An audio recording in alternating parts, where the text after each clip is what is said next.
তুমি তোমার চেহারা, তুমি তোমার বক্ষ, তুমি তোমার বডি, তুমি তোমার শরীরটাকে মসজিদে হারামের দিকে ফিরাও।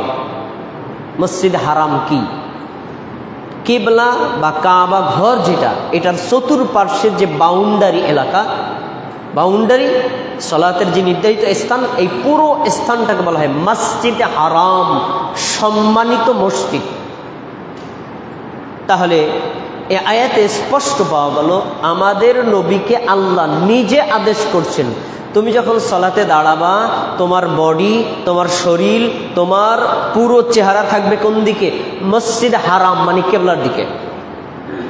এখন প্রশ্ন হলো, যে লোকটা কাবা ঘরের সামনে নিজের চোখে কাবা ঘর দেখে, সেই লোকটা তো কাবা ঘরের দিকে ফিরবে। যে লোকটা চোখে দেখে না, দূরে থাকে, যেমন আমরা বাংলাদেশে আছি, কাবা ঘর আমাদের এখান থেকে হাজার হাজার কিলোমিটার দূরে। এখন আমরা কিভাবে করব? পরে বলছে আল্লাহ, ওয়াহাইসুমা কুনতুম ফাওয়াল্লু উজুহাকুম শাতরাহ, তোমরা পৃথিবীর যে জায়গাতেই অবস্থান করো, সলাতে যখন দাঁড়াবা তোমাদের চেহারাটা, তোমাদের শরীরটা, তোমাদের বক্ষটা মসজিদে হারাম কিবলার দিকে ফিরিয়ে দাও। তাহলে প্রথম অংশ পাওয়া গেল, যে কেবলা দেখে সে তো সরাসরি কেবলার দিকে ফিরে সালাত আদায় করবে, আর যে লোক দেখে না কিন্তু কেবলার দিকটা খেয়াল করে দিকে ফিরে সালাত আদায় করবে। তাহলে কেবলার দিকে ফিরে সালাত আদায় করা যে ফরজ, রুকন, এটা বলেছেন কে? আল্লাহ নিজে। এবার হাদিস, সহিহ বুখারী হাদিস নম্বর ৬২৫১। আবু হুরায়রা রাদিয়াল্লাহু আনহু বলেন, ক্বালা রাসূলুল্লাহ সাল্লাল্লাহু আলাইহি ওয়াসাল্লাম, আল্লাহর রাসূল সাল্লাল্লাহু আলাইহি ওয়াসাল্লাম বলেছেন, ইযা কুমতা ইলা সালাত, তোমরা যখন সালাতের জন্য দাঁড়াবা, ফাআসবিগিল উদুআ, সালাতে দাঁড়ানোর আগে সুন্দর করে ওযু করবা। তারপরে তিনি বলছেন, সুম্মাস্তাকবিলিল কিবলাতা, তারপরে তোমরা কিবলামুখী হবা। কিবলা আমাদের যেই দিকে, কাবা ঘর আমাদের যেই দিকে, মসজিদে হারাম যেই দিকে, ওই দিকে তোমরা মুখ ফিরাইবা। ফাকাব্বির, তারপরে তোমরা আল্লাহু আকবার বলবা। এখানে নবী সাল্লাল্লাহু আলাইহি ওয়াসাল্লাম সালাতের একটা সিরিয়াল বলছেন, কেউ যদি সালাতে দাঁড়াতে চায়, ওযু না থাকলে আগে কি করবে? ওযু। ওযু করেছে, এবার যখন সালাতের জন্য দাঁড়াবে তখন সে কোন দিকে ফিরবে? কিবলার দিকে। কোন দিকে ফিরবে? কাবা ঘরের দিকে। কোন দিকে ফিরবে? মসজিদ হারামের দিকে। পশ্চিম দিকে না, কোন দিকে? কিবলার দিকে। তাহলে কোরআনের আয়াত এবং হাদিস থেকে স্পষ্ট দলিলের আলোকে আমরা জানলাম, আমরা ফরজ সালাত বলি, নফল সালাত বলি, সুন্নাত সালাত বলি, ওয়াজিব সালাত বলি, নারী সালাত হোক, পুরুষের সালাত হোক, প্রত্যেক মুমিন মুসলিমের সালাত আদায় করতে হবে কোন দিকে ফিরে? কিবলার দিকে ফিরে। ১ নম্বর ফরজ। ২ নম্বর, সালাতে যখন আপনি কিবলার দিকে ফিরলেন, ফেরার পরেই ২ হাত কাঁধ বরাবর অথবা কান বরাবর উঠিয়ে আপনাকে তাকবীর বলতে হবে। ২ হাত উঠানো এটা ফরজ না, কিন্তু তাকবীর বলাটা হলো ফরজ। তাকবীর দিয়েই সালাত শুরু হয়, তাকবীরের আগে যা এগুলো সালাতের অংশ না। দেখেন নবী সাল্লাল্লাহু আলাইহি সাল্লাম এর আমল।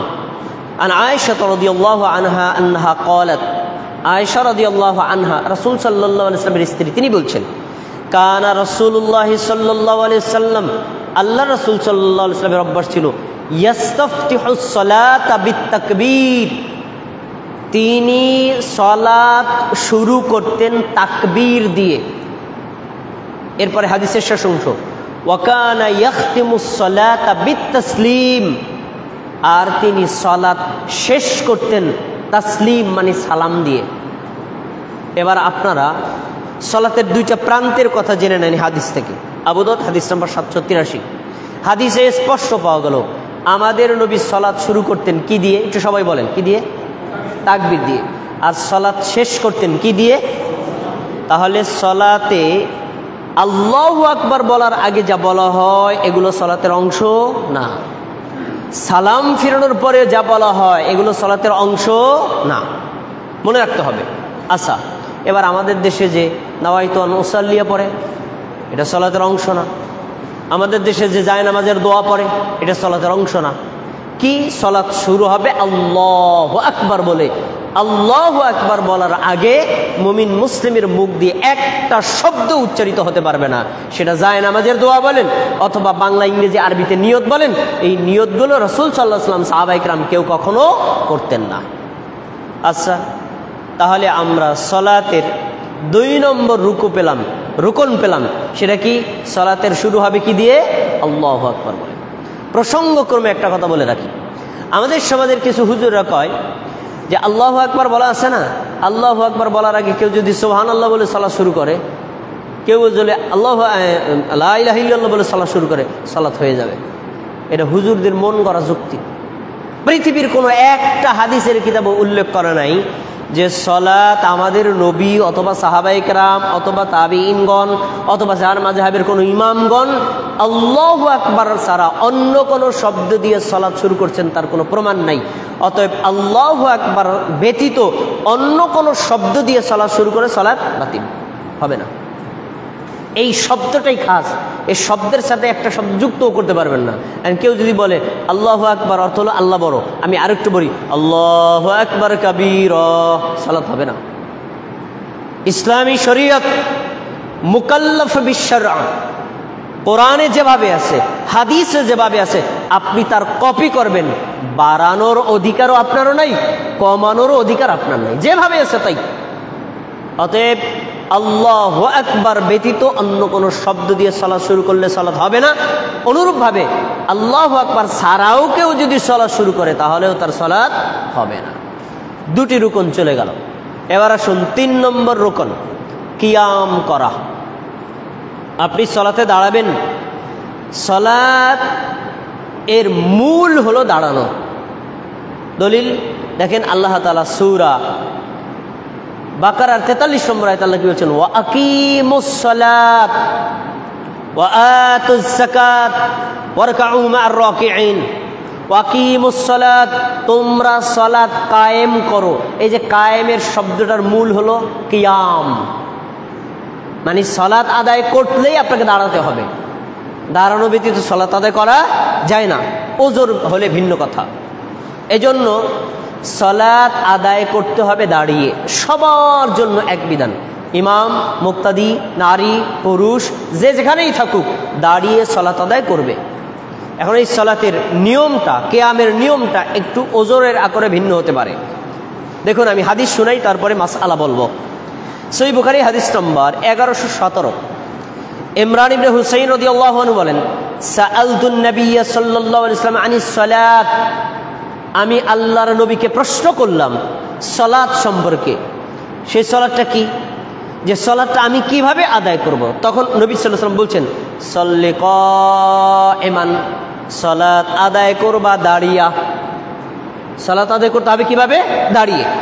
তার বলছেন, ফাইল্লাম তাস্তাতি ফাকাইদান, তুমি যদি দাঁড়াতে অক্ষম হও, দাঁড়াতে না পারো, একজনের পা নাই দাঁড়াতে পারে না, একজনের শারীরিকভাবে ভীষণ দুর্বল দাঁড়াতে পারে না, একজন লোক মারাত্মক অসুস্থ দাঁড়াতে পারে না, তাহলে সে ব্যক্তি কী করবে?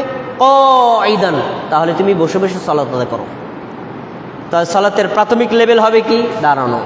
দাঁড়াতে অক্ষম হলে বসা।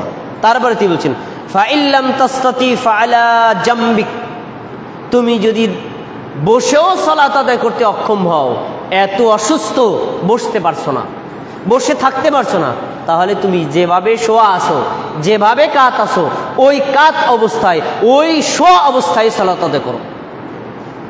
তাহলে রাসূল সাল্লাল্লাহু আলাইহি ওয়াসাল্লামের হাদিস থেকে আমরা সালাতের 3টা অবস্থা পেলাম। সক্ষম হলে দাঁড়িয়ে সালাত আদায় করা ফরজ, যদি সক্ষম ব্যক্তি দাঁড়িয়ে সালাত আদায় না করে তার সালাত বাতিল। কোনো লোক যদি দাঁড়াতে অক্ষম হয় তাহলে বসে সালাত আদায় করবে, বসে সক্ষম আছে কিন্তু বসে যদি সালাত আদায় না করে তার সালাত বাতিল। বসতে যদি অক্ষম হয় তাহলে সে শুয়ে সালাত আদায় করবে, এই অবস্থায়ও তার সালাত আদায় করা কি? ফরজ। আচ্ছা, এবার আরেকটা হাদিস শুনেন। ইমরান ইবনে হুসাইন থেকে বর্ণিত, রাসূল সাল্লাল্লাহু আলাইহি ওয়াসাল্লামকে আমি এই বিষয়ে জিজ্ঞেস করলাম, রাসূল সাল্লাল্লাহু আলাইহি ওয়াসাল্লাম আমাকে বললেন, শোনো, ইন সাল্লা কাইমান, কোন সালাত আদায়কারী যদি দাঁড়িয়ে সালাত আদায় করে ফাহুয়া আফদলু, এটা তার জন্য সর্বোত্তম, সবচেয়ে বেশি নেকি পাবে। পরে পয়েন্ট শোনেন, ওমান সাল্লা কাঈদান, যে লোকটা বসে বসে সালাত আদায় করবে ফালাহু নিসরু আজরিল কাঈম, ওই লোকটা দাঁড়িয়ে সালাত আদায়কারীর অর্ধেক নেকি পাবে। তারপরে তিনি বলছেন ওমান সাল্লা নাঈমান, যে লোকটা শুয়ে শুয়ে সালাত আদায় করবে ফালাহু নিসরু আজরিল কাঈদি, ওই লোকটা বসে সালাত আদায়কারীর অর্ধেক নেকি পাবে। আচ্ছা, আমি দুইটা হাদিস আপনাদেরকে শোনালাম। প্রথম হাদিসে পাওয়া গেল দাঁড়িয়ে সালাত আদায় করবে, না পারলে বসে, না পারলে শুয়ে। আর পরের হাদিসে পাওয়া গেল দাঁড়িয়ে সালাত আদায়কারী সক্ষম ব্যক্তি যদি বসে পড়ে অর্ধেক নেকি পাবে, আর বসে সক্ষম ব্যক্তি যদি শুয়ে পড়ে তাহলে অর্ধেক নেকি পাবে। দুইটা হাদিস এক সালাতের জন্য না, দুইটা হাদিস দুই সালাতের জন্য। কি? ফরজ সালাত হলে দাঁড়িয়ে সালাত আদায় করা ফরজ, বসে পড়লে হবে না। ফরজ সালাত হলে যদি সে দাঁড়াতে অক্ষম হয় তাহলে বসে পড়া ফরজ, বসে যদি না পড়ে সালাত হবে না। ফরজ সালাত হলে যদি সে বসতে অক্ষম হয় শুয়ে সালাত আদায় করবে, শুয়ে সালাত আদায় করলে অক্ষম যদি হয় তাহলে তো সে তার সালাতেই সাকেত, তার সালাতে বাতিল হয়ে যাবে। এবার প্রশ্ন, যদি কোনো লোক নফল সালাত আদায় করে, তাহাজ্জুদের সালাত, মনে করেন মাগরিবের পরে 3 রাকাত সালাত, অথবা এশার পরে 2 রাকাত সালাত, জোহরের আগের সালাত, জোহরের পরের সালাত, এই সালাতগুলো হলো সুন্নাত বা মুস্তাহাব। এই সুন্নাত এবং মুস্তাহাব সালাতগুলো কেউ যদি দাঁড়িয়ে আদায় করে তাহলে সে 100-তে 100ই নেকি পাবে। আর দাঁড়াতে সক্ষম থাকা সত্ত্বেও কোনো লোক যদি বসে সুন্নাত পড়ে, বসে নফল সালাত আদায় করে, তাহলে 100 নেকির পরিবর্তে 50টা নেকি পাবে, নেকি অর্ধেক কমে গেল। এটা নফল বা সুন্নাত সালাতের হুকুম। অনুরূপভাবে কোনো লোক যদি বসে সালাত আদায় করতে সক্ষম হয়, সে যদি সুন্নাত সালাত আদায় বসে না করে কাত হয়ে পড়ে, শুয়ে পড়ে, তাহলে সে বসে সালাত আদায়কারীর চাইতেও অর্ধেক নেকি তার কমে যাবে। তাহলে আমরা দুইটা হুকুম পেলাম, ফরজ সালাতের জন্য এক হুকুম, সুন্নাত নফল সালাতের জন্য আলাদা হুকুম।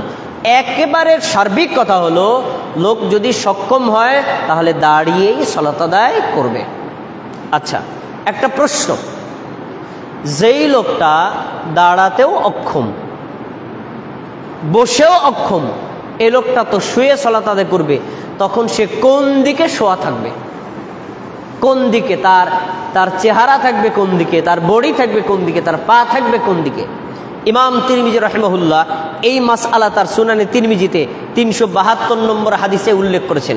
ইমাম তিরমিজি বলেন, যে লোকটা শুয়ে সালাত আদায় করবে, এই সালাত আদায়কারীর সালাতের আদায় করার ধরন সম্পর্কে আলেমরা দুই ভাগে ভাগ হয়েছেন। কিছু আলেম বলেছেন উনি যেভাবে শোয়া আছে ওইভাবেই ডান কাতে সালাত আদায় করবে, যেভাবে শোয়া আছে ওইভাবে। কারণ শোয়া থাকা মানে লোকটাকে অক্ষম, শোয়া থেকে উঠতে পারতেছে না, তাহলে সে যেভাবে শোয়া আছে সে ওইভাবে ডান কাতে ফিরে সালাত আদায় করবে, এক ধরনের আলেমদের মত। আর কিছু আলেমদের মতে যদি শুয়ে থাকা লোক শুয়ে সালাত আদায় করে তাহলে সে তার পা দিবে কেবলার দিকে, খেয়াল করে শুনুন, পা দিবে কেবলার দিকে, আর এই বডিটা থাকবে পূর্ব দিকে। পূর্ব দিকে তার এই পিঠের এখানে হয়তো দেয়ালের সাথে, নাহলে একটা চেয়ারের সাথে বা যে কোনো একটা বিষয়ের সাথে হেলান দিয়ে মাথাটা একটু জাগাইয়া তারপরে সে পশ্চিম দিকে মানে কেবলার দিকে ফিরে সালাত আদায় করবে। এটাই হলো সুন্দর মাসআলা, মানে তার পা থাকবে কেবলার দিকে, তার বডিটাও থাকলে কেবলার দিকে, বডিটা একটু হালকা কিছুর সাথে হেলান দিয়ে তারপরে সে সালাত আদায় করবে। তাতে কি হয়, এবারে আল্লাহু আকবার বলতে পারে স্পষ্টভাবে, হাত ইশারা করতে পারে স্পষ্টভাবে, হাত বুকের উপর বাঁধতে পারে স্পষ্ট করে, তারপরে আবার রুকুর জন্য একটু কাত হতে পারে স্পষ্ট করে, সাজদার জন্য আর তো কাত হতে পারে স্পষ্ট করে। এই জন্য এইটাই হলো বেস্ট পদ্ধতি। কোনো লোক যদি দাঁড়াতে অক্ষম হয় বসে সালাত আদায় করবে, বসে সালাত আদায় করতে অক্ষম হয় শুয়ে সালাত আদায় করবে, শুয়ে সালাত আদায় করবে, তার পা থাকবে কোন দিকে? কিবলার দিকে। এটাই হলো সুন্দর পদ্ধতি। আমরা এই 3টা হাদিস থেকে একটা শিক্ষা বের করতে পারি। শিক্ষাটা কি? একজন লোক দাঁড়াতে পারে দাঁড়িয়ে আদায় করবে, দাঁড়াতে পারে না বসে আদায় করবে, বসতে পারে না শুয়ে আদায় করবে। বসে আদায় করতে পারলো না, তাকে সুযোগ দেওয়া হলো শুয়ে পড়ার জন্য। শুয়েও যদি পড়তে না পারে, এর মিনিং লোকটা বেহুশ। এর মিনিং কি? লোকটা বেহুশ, আর বেহুশ ব্যক্তির উপর সালাত আদায় করা কি ফরজ? না, তার উপর সালাত আদায় করা ফরজ না। আমরা এখান থেকে একটা শিক্ষণীয় বিষয় বের করতে পারি, সালাত এমন একটি ইবাদত, কোনো অবস্থাতেই সালাত ছেড়ে দেওয়ার কোনো সুযোগ নাই। পারলে দাঁড়িয়ে আদায় করবেন, দাঁড়িয়ে আদায় করতে অক্ষম বসে আদায় করবেন, বসতে অক্ষম শুয়ে আদায় করবেন, আরে শুয়ে হলেও সালাত আদায় করতেই হবে। এটা এমন একটি ইবাদত, এটা বিকল্প কোনো রাস্তা নাই। এজন্য সালাতকে সর্বোচ্চ গুরুত্ব দিয়ে একজন মুমিন নারীর, একজন মুসলিম নারীর আদায় করতে হবে। কোনো অবস্থাতেই সালাত পরিত্যাগ করার কোনো সুযোগ নাই। আচ্ছা, এবার আসুন সালাতের সবচেয়ে গুরুত্বপূর্ণ একটা পার্ট। আমরা আল্লাহু আকবার বললাম, হাত বুকের উপর বাঁধলাম, বাঁধার পরে সানা পড়লাম, সানার পরে আউযুবিল্লাহ পড়লাম, তারপরে বিসমিল্লাহ বললাম, প্রশ্ন থাকলে পরে করবেন, তারপরে বিসমিল্লাহ বললাম, এরপরে সূরাতুল ফাতিহা পড়া। এই যে মানে সানা পড়া, আউযুবিল্লাহ, বিসমিল্লাহ পড়া, এগুলো ফরজ না। আমি এখন শুধু খুতবায় শুধু ফরজগুলো বলে যাচ্ছি। এই দ্বিতীয় গুরুত্বপূর্ণ পার্ট হলো সালাতের মধ্যে সূরাতুল ফাতিহা পড়া ফরজ। আমাদের দেশের আলেমরা বলেন সূরা ফাতিহা পড়া ওয়াজিব। এই ফতোয়া ভুল। সূরা ফাতিহা পড়া ফরজ। সূরা ফাতিহা ব্যতীত সালাত বাতিল, সালাত বাতিল, সালাত বাতিল, সালাত হবে না। আগে দলিল বলছি, তারপরে মাসআলা। দেখুন দলিলটা কি বলছে।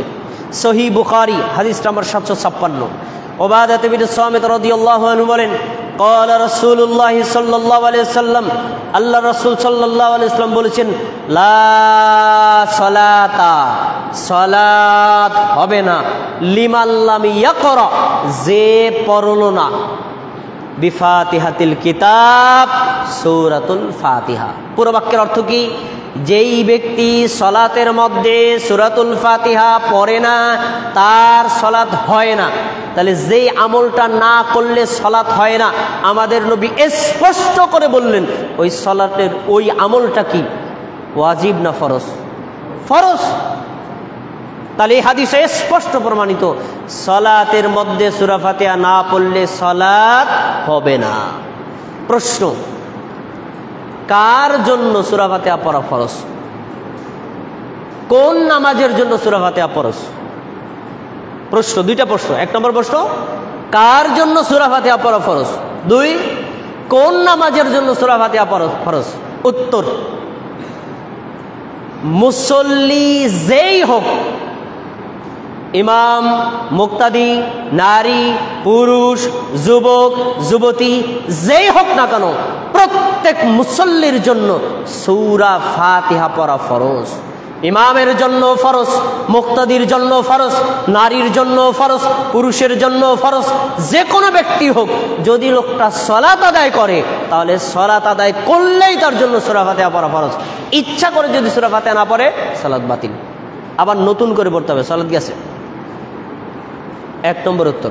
দুই নম্বর, কোন নামাজের জন্য ফরজ? উত্তর, ফরজ নামাজ হোক, সুন্নাত নামাজ হোক, ওয়াজিব নামাজ হোক, নফল নামাজ হোক, মুস্তাহাব নামাজ হোক, প্রত্যেক নামাজের জন্য, এমনকি জুমার নামাজে, জানাজার নামাজে, ঈদের নামাজে, প্রত্যেক নামাজে সূরা ফাতিহা পড়া ফরজে আইন। সূরা ফাতিহা না পড়লে সালাত হবে না। কোনো নামাজ বাদ নেই, সব নামাজেই। এমনকি শুধুমাত্র জুমা আর ঈদের নামাজ আর জানাজার নামাজ না, বরং কেউ যদি সাধারণ নফল নামাজ পড়ে, নামাজটা নফল কিন্তু নামাজ পড়তে গেলে নামাজের মধ্যে সূরা ফাতিহা পড়া ফরজ। নামাজটা নফল, ধরেন মনে করেন আপনার জন্য তাহাজ্জুদের নামাজ ফরজ না, কিন্তু আপনি তাহাজ্জুদ পড়তেছেন, আপনি তাহাজ্জুদ যখন পড়বেন সূরা ফাতিহা না বলে তাহাজ্জুদ হবে না। আপনি মসজিদে ঢোকার পরে বসলেন না, দাঁড়িয়ে থাকলেন, আপনার জন্য নামাজ পড়া ফরজ না। কিন্তু যদি আপনি নামাজে দাঁড়িয়ে যান, ওই নামাজটা নফল হলেও প্রত্যেক রাকাতে সূরা ফাতিহা পড়া ফরজ, না পড়লে সালাত হবে না। দুইটা মাসআলা গেল। এবার তিন নম্বর মাসআলা খুবই জরুরি, সেটা হলো প্রত্যেক নামাজের প্রত্যেক রাকাতে কি সূরা ফাতিহা পড়া ফরজ? আমাদের দেশের হুজুরদের থিওরি, তারা বলে ফরজ নামাজে প্রথম দুই রাকাতে সূরা ফাতিহার সাথে অন্য সূরা পড়া, সূরা ফাতিহা পড়া ওয়াজিব, অন্য সূরা পড়া ফরজ। তাদের মাসআলা বলতেছি, কিন্তু ফরজ নামাজের শেষ রাকাত আর বা শেষ 2 রাকাত ওইটা ফরজ না। খুব খেয়াল করে শোনেন, শেষ রাকাত অথবা শেষ 2 রাকাত এটা বড় ফরজ না। যেমন মাগরিবের নামাজ ফরজ কয় রাকাত? 3 রাকাত। প্রথম 2 রাকাতে সূরা ফাতিহা পড়তে হবে, অন্য সূরা পড়তে হবে, তাদের মাসলা বলছি। আর শেষ রাকাতে সূরা ফাতিহা পড়া ফরজ না। এবার এশা নামাজে প্রথম 2 রাকাতে সূরা ফাতিহা পড়া ওয়াজিব, তাদের মাসলা বলছি। আর অন্য সূরা মিলানো ফরজ, কিন্তু শেষ 2 রাকাতে সূরা ফাতিহা পড়া ফরজ না। এমনকি তারা বলে সূরা ফাতিহা না পড়ে কেউ যদি 3 তাসবিহ পরিমাণ সুবহানাল্লাহ সুবহানাল্লাহ সুবহানাল্লাহ এতটুকু দাঁড়াইয়া থাকে, নামাজ হয়ে গেছে। এবারে হুজুরে যদি 1000 বছর সময় দেই, আপনারা 1000 বছর সময় দিলাম, কোরআনের কোন আয়াতে এই কথাটা উল্লেখ আছে, হাদিসের কোন কিতাবে কথাটা উল্লেখ করা আছে, অথবা 4 মাযহাবের কোন ইমামে কথা উল্লেখ করছেন, দেখান। ওনার 1000 বছর শেষ হয়ে যাবে, দলিল জীবনে বের করে দেখাতে পারবো না। এবার আপনি আমারে ধরেন, তো তোমার দলিল দাও, তোমার দলিল দাও মিয়া। প্রত্যেক রাকাতে সূরা ফাতিহা পড়তে হবে, দলিল দাও। নেন খোলেন সহিহ মুসলিম, ইমাম মুসলিম রাহিমাহুল্লাহ এই হাদিস উল্লেখ করার পরে অনুচ্ছেদ লিখেছেন, আলা কুল্লি রাকাতিন ফি কুল্লি রাকাতিন, প্রত্যেক রাকাতে সূরা ফাতিহা ফরজ।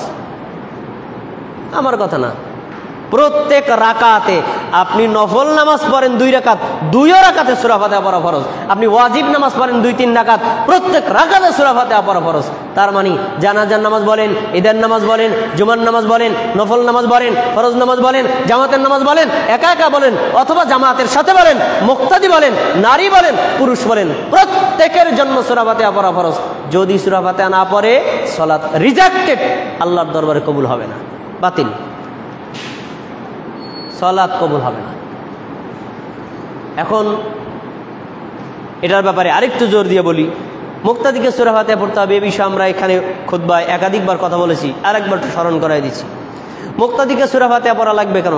আমাদের দেশের সাধারণ মানুষের একটা থিওরি হলো, আমরা যখন ইমাম বানাই, ইমাম মানে নেতা, নেতার কান্দের উপর নামাজ দিয়ে আমরা দাঁড়াই, আমাদের কোনো দায়িত্ব নেই, কিছু বলা লাগবে না। আল্লাহু আকবার করে দাঁড়াইছি, সালাম ফিরে লইব, সব কাজ ইমামের, ঠোঁট বন্ধ করে রাখলে চলবে। এটা আমাদের দেশের লোকের থিওরি না, আপনার ধারণা ভুল। ইমাম নিযুক্ত করা হয়েছে সলাতের নেতৃত্ব দেওয়ার জন্য, কিন্তু ইমামের নামাজ আলাদা, আপনার নামাজ আলাদা। আপনার নামাজ কান্দে এসে দাঁড়ায় নাই, এজন্য আপনার আমল আপনাকেই করতে হবে। এখন প্রশ্ন, এই মেয়ে আমাদের পড়তে হবে মানে কি বলছেন? আমাদের পড়া লাগবে কেন? আমাদের না পড়লে তো হয়। তারপরে আপনার কাছে জিজ্ঞাসা, ও ভাই, ইমাম যখন রুকুতে যায় সুবহান রাব্বিয়াল আযীম পড়ে, আপনি কি পড়েন? হ্যাঁ পড়ি। এ ভাই, ইমাম যখন সিজদায় যায় সুবহান রাব্বিয়াল আলা পড়ে, আপনি কি পড়েন? হ্যাঁ পড়ি। ইমাম যখন আত্তাহিয়াতু পড়ে, আপনি কি পড়েন? পড়ি। ইমাম যখন দরুদ পড়ে, আপনি কি পড়েন? পড়ি। ইমাম যখন দোয়া মাসুরা পড়ে, আপনি কি পড়েন? পড়ি। ইমাম যখন সানা পড়ে, আপনি কি পড়েন? পড়ি। তো আপনি তো সবই করেন, বাদ দিলেন কি? আপনি না বললেন কিছুই আমার করা লাগবে না, তো এগুলো করছেন কেন? ওই আমলগুলো যেভাবে করতে হয় সূরাতুল ফাতিহা সেভাবেই পড়তে হবে। রাসূল সাল্লাল্লাহু আলাইহি সাল্লাম একদিন ফজর সালাত জামাতের সাথে আদায় করলেন, পিছনে মুসল্লিরা আমাদের নবীর সাথে উচ্চস্বরে সূরা ফাতিহা পড়ছে। নবী সাল্লাল্লাহু আলাইহি সাল্লাম সালাম ফিরিয়ে বললেন, এই আমার পিছনে কে কে সূরা পড়ছিলা? তখন সাহাবীরা বলছেন, আল্লাহর রাসূল আমরা পড়ছিলাম। রাসূল সাল্লাল্লাহু আলাইহি সাল্লাম বলছেন, ফালা তাফআলু, এরকম আর করবা না, ইল্লা বিফাতিহাতিল কিতাব, তবে আমার পিছনে সালাত আদায় করলেও তোমরা সূরা ফাতিহা পড়বা। কেন পড়বা? লা সালাতা লিমান লাম ইয়াকরা বিহা, যে ব্যক্তি সূরা ফাতিহা পড়ে না তার নামাজ হয় না। সুনান আবু দাউদ 823 নম্বর হাদিস খুলে দেখেন, আমার কথা না তো, নবী সাল্লাল্লাহু আলাইহি ওয়াসাল্লাম স্পষ্ট বলেছেন ইমামের পিছনে থাকলেও আপনাকে সূরা ফাতিহা পড়তে হবে। এজন্য সালাতের যতগুলো রুকন আছে, এই 14টা রুকনের মধ্যে গুরুত্বপূর্ণ রুকন হলো সূরাতুল ফাতিহা পড়া। ভাইরা, আচ্ছা এবার আসুন আমরা সালাতের 5 নম্বর রুকনে যাই। সেটা হলো সালাতের মধ্যে রুকু করা, সালাতের মধ্যে সাজদা করা। রুকু, প্রত্যেক রাকাতে একটা করে রুকু করা ফরজ, প্রত্যেক রাকাতে 2টা করে সাজদা দেওয়া ফরজ। প্রত্যেক রাকাতে একটা রুকু করা ফরজ, আর প্রত্যেক রাকাতে 2টা সাজদা দেওয়া ফরজ। একটা সিজদা যদি বাতিল পড়ে সালাত হবে না। এখন এই রুকু এবং সিজদায় দুইটার কথাই আল্লাহ তাআলা কোরআন মাজিদে উল্লেখ করছেন। দেখেন আল্লাহ তাআলা সূরাতুল হজ 77 নম্বর আয়াতে বলেছেন, ইয়া আইয়ুহাল্লাযীনা আমানু, হে মুমিনগণ তোমরা কি করো, ইরকাউ তোমরা রুকু করো, ওয়াসজুদু তোমরা সিজদা করো, ওয়াফআলুল খায়রা আর তোমরা কল্যাণমূলক কাজ করো, ওয়াবুদু রাব্বাকুম তোমরা তোমাদের রবের ইবাদত করো। এর বলছেন লাআল্লাকুম তুফলিহুন, তাহলে হয়তো তোমরা সফল হতে পারবা। এই সূরা হজের 77 নম্বর আয়াতে আল্লাহ কয়টা আমলের আদেশ করেছেন? 1 রুকু করতে বলেছেন, 2 সিজদা করতে বলেছেন, 3 ইবাদত করতে বলেছেন, 4 কল্যাণমূলক কাজ করতে বলেছেন। এই 4 কাজ করে যারা দুনিয়া আখিরাতে সফল হবে তারা রুকু করা, সিজদা করা, আল্লাহর ইবাদত করা এবং বেশি বেশি কল্যাণমূলক মঙ্গলময় মানুষের কল্যাণজনক কাজ করা। তাহলে এই 4টি আমলের মধ্যে প্রথম যে 2টা আদেশ, রুকু করো এটা আল্লাহর ফরজ আদেশ, সাজদা করো এটা আল্লাহর ফরজ আদেশ। এখন এই রুকু সাজদা কখন করবেন? সালাতের মধ্যে করবেন। যখন আপনি সালাত আদায় করবেন প্রত্যেক রাকাতে একটা করে রুকু করা আপনার জন্য ফরজ, প্রত্যেক রাকাতে 2টা করে সাজদা করা ফরজ। এর মধ্যে যদি একটা আমল বাতিল হয় আপনার সালাত বাতিল হয়ে যাবে। আচ্ছা এবার আসুন 6, 7, 8 তিনটা, এই 3টা রুকন একসাথে বলছি। এই হাদিসটার পরেই খুতবা শেষ, খুব খুতবাটা মনোযোগ দিয়ে শুনতে হবে। হাদিসটা ভালো করে শুনুন।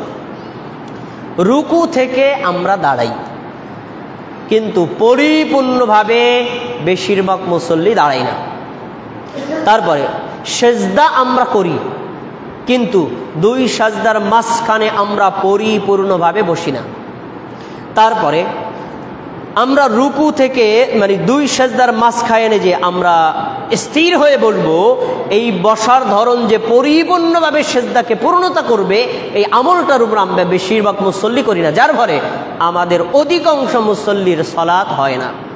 আবার স্মরণ করাই দিচ্ছি, রুকু করা যেমন ফরজ, রুকু থেকে সোজা টান হওয়াটাও ফরজ। 2 সেজদা করা যেমন ফরজ, 2 সাজদার মাঝখানে টান হয়ে বসাটাও ফরজ। যদি কেউ রুকু করে কিন্তু রুকু থেকে সোজা হয়ে টান না হয় সালাত বাতিল। যদি কেউ সাজদা করে 2 সাজদার মাঝখানে স্থির হয়ে না বসে তার সালাত বাতিল। দলিল একটা প্রসিদ্ধ হাদিস আপনাদেরকে স্মরণ করাই দিচ্ছি। সহিহ বুখারী হাদিস নাম্বার 793। আবু হুরায়রা রাদিয়াল্লাহু আনহু বলেন, আন্না নবী সাল্লাল্লাহু আলাইহি ওয়াসাল্লাম দাখালাল মসজিদা, আমাদের নবী মসজিদের মধ্যে প্রবেশ করলেন। ফাদাখালা রাজুলুন, আমাদের নবীর পরেই আরেকজন সাহাবী মসজিদের মধ্যে প্রবেশ করলেন। ফাসাল্লা রাকাতাইনি, ওই লোকটা মানে ওই সাহাবী মসজিদে ঢোকার পরে 2 রাকাত সালাত আদায় করলেন। তাহলে বোঝা গেল আমাদের নবী সাহাবীদেরকে এই প্রশিক্ষণ দিয়েছেন মসজিদে ঢোকার পরে বসা যাবে না, আগে কাজ কি 2 রাকাত সালাত। লোকটি সালাত আদায় করলো, সালাত শেষ করে এবার আমাদের নবীর কাছে এসে নবীকে সালাম দিল। নবী সাল্লাল্লাহু আলাইহি ওয়াসাল্লাম তার সালামের জবাব দিয়ে বলছেন, ইরিজি ফাসাল্লি ফাইন্নাকা লাম তুসাল্লি, সাহাবী ফিরে যাও, তুমি আবার সালাত আদায় করো, তুমি সালাত আদায় করোনি। নবী যদি আদেশ করে সাহাবী যেতে বাধ্য। ফারাজা, ওই সাহাবী আবার ফিরে গেল, ফিরে গিয়ে আবার ফাসাল্লা রাকাতাইনি কামা ইউসাল্লি, আগের মতো ওই লোকটা আবার 2 রাকাত সালাত আদায় করলো। সালাত শেষ করার পরে আবার নবীকে এসে সালাম দিল।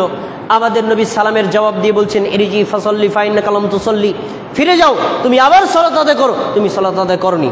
লোকটা ফিরে গেল, আবার সালাত আদায় করলো। সালাত শেষ করে নবীকে এসে সালাম দিল। আমাদের নবী সালামের জবাব দিয়ে বলছেন, ইরজি ফাসাল্লি ফাইন্নাকা লাম তুসাল্লি, তুমি আবার ফিরে যাও, তুমি সালাত আদায় করে নাই। আমাদের নবীর সামনে লোকটা কয়বার সালাত আদায় করছে? সবাই কথা বলবেন। আমাদের নবীর সামনে লোকটা কয়বার সালাত আদায় করলো? 3 বার। আর 3 বারই আমাদের নবী নিজের চোখ দিয়ে দেখলেন লোকটা সালাত আদায় করছে।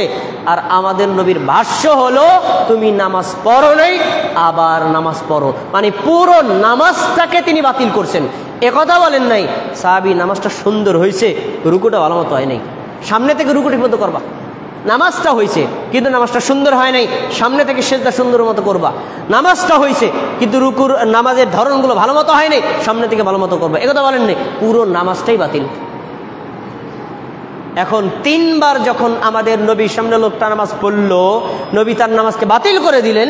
এবার ওই লোকটা আমাদের নবীর সামনে অক্ষমতা প্রকাশ করে বলছে, ইয়া রাসূলুল্লাহ, হে আল্লাহ রাসূল, ওয়াল্লাযী বাআসাকা বিল হক, ওই আল্লাহর কসম করে বলছি, যে আল্লাহর হাতে আমার জীবন, যে আল্লাহ আপনাকে সত্য সহ পাঠিয়েছেন, মা উহসিনু গায়রা, আমি 3 বার যেভাবে নামাজ করে পড়লাম এর চাইতে সুন্দর করে নামাজ পড়তে পারি না, আপনি আমাকে নামাজটা শিক্ষা দিয়ে দিন। এবার এই নামাজ আমাদের নবী তাকে শিক্ষা দিবেন, আপনার নামাজের সাথে আপনার এই নবীর নামাজের সাথে মিলান, দেখেন কি কি ডিস্টেন্স আছে, পার্থক্য থাকলে একালি সংশোধন করেন। এবার আমাদের নবী তাকে বলছেন, শোনো, ইযা কুমতা ইলাস সালাত, তুমি যখন নামাজে দাঁড়াবা, ফাকাব্বির, তুমি বলবা আল্লাহু আকবার। এবারও এই হাদিসে কি পাওয়া গেল? নামাজের শুরুর শব্দ কি? শুরুর শব্দ কি?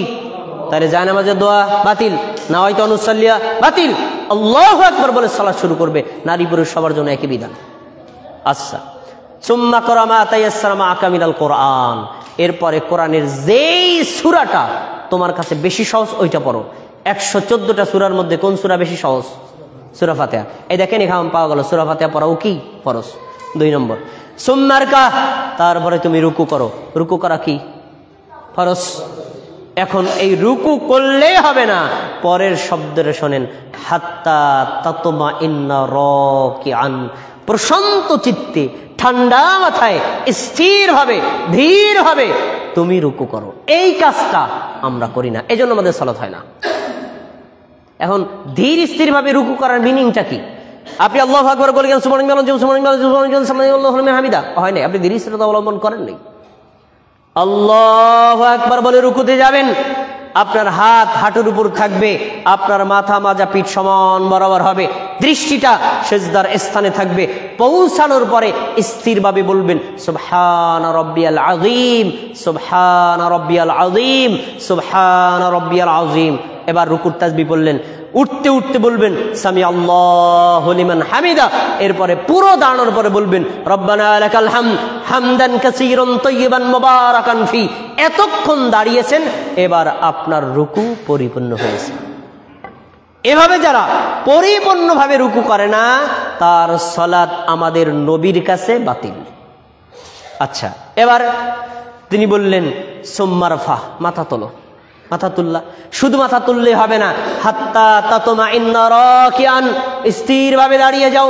যখন সামি আল্লাহু লিমান হামিদা বলে দাঁড়াবা, দাঁড়ানোর পরে তোমার মাথা, তোমার মাজা, তোমার পিঠ, তোমার পা একদম সমান বরাবর হবে। যদি একটু অ্যাঙ্গেল হয় নাই তোমার রুকু, রুকু না হয় সালাত বাতিল। সুম্মা সুদ, তারপরে তুমি সেজদা করো। সেজদা করবেন সুবহানাল্লাহ। ধান কাটতে যাওয়া, মাছ মারতে যাওয়া, আগুন ধরার মতো, আগুন নিবানোর মতো তাড়াহুড়া করানো যাবে না।